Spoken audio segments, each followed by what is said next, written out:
Wait, have you ever received so many spam calls on a random day? Have you ever gotten a suspicious link from an official business messages? How about this? Have you ever noticed how much of your personal data you give every single day? From signing up to multiple online marketplaces, browsing flight deals, and even comparing sneaker prices or just them scrolling over social media, every click leaves a digital footprint. Hi everyone, my name is Rafa Krisnamia from Indonesia, and I was genuinely thrilled when I first heard about the ASEAN Youth Consumer Forum 2026. But why should we talk about us, the consumer? Because on a random day in 2020, I started getting numerous calls from people I never interacted with in my entire life, like insurance agency that I never heard of, online tutoring programs, someone selling a credit card, and even someone saying that I owe debt to them even though I cannot register any debt, any loan, because I'm still a university student.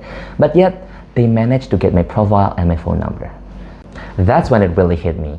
Our data is not just collected, it is circulated, it is traded, it's monetized, sometimes across borders, and almost always without our awareness and consent. And that is not just a single experience of me as a user, because in Southeast Asia region alone, major startup platforms like GoTo Group from Indonesia, Grab from Malaysia, up to Shopee from Singapore have become part of everyone's daily life. By that means, ASEAN is rapidly transforming into one of the world's fastest growing digital markets, with more than 10 millions of new users coming online every year. But as the market accelerates, our awareness as consumers hasn't kept up.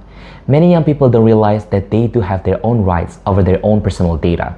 The right to know who collects it, how it's used, how long it's retained, and whether it's being sold.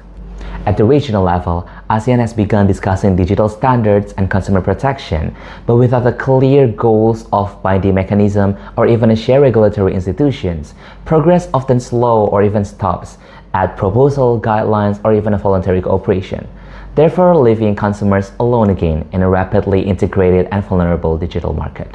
This is exactly why the consumer conversation matters, especially about data protection in today's digitalized context.